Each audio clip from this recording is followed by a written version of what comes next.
Thank you, Mr. President, my distinguished colleagues. I also today have the honor and privilege on this day of disinfectants and deodorants to look at this budget. Well done.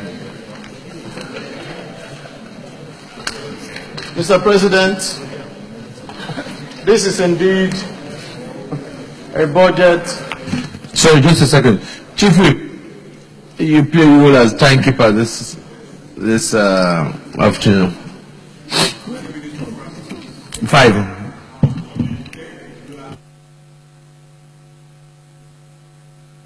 Go ahead, Senator. Thank you, Mr. President. This, like I said, is a budget that we, like the French will say, plus ça change, plus ça même chose. The more things change, the more they remain the same. I have not seen anything good or different or absolutely different from what has always happened here. A budget of 7.3 trillion and a capital expenditure of 2.24 trillion and a borrowing of 2.4 trillion. If we are going to borrow as much as what we are going to spend on the capital expenditure, are we really having a budget, or we are having something that we are playing around with? So, Mr. President, distinguished colleagues, something needs to give here, and I want to say a particular type of adage says that in the country of the blind, that the one-eyed man is king.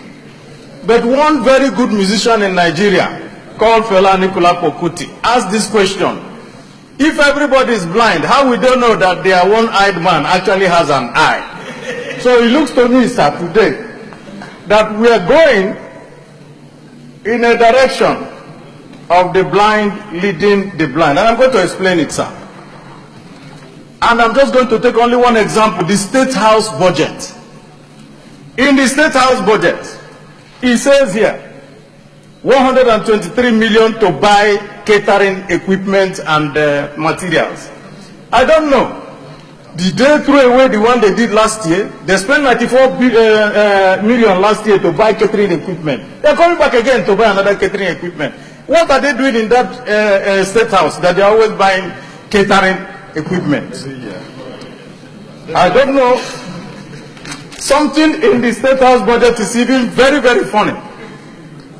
They have welfare for 209 million, honorarium and sitting allowance for 556 million. And we want to ask, if you're going to spend 765 million for honorarium and welfare, is that a university where they're paying people to come and sit there? I thought that is a State House.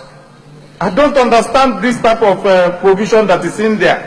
So we must also ask ourselves, for those in that State House who were claiming that we in this National Assembly were buying vehicles, there's a provision for almost, how many? 5 BMW cars. And they say we don't need vehicle, but they're buying for themselves. What are they doing with it? Of course, 5 Toyota Land Cruisers. That same place.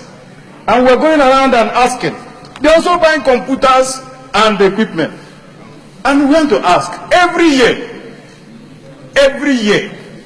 this our budget will come with computers.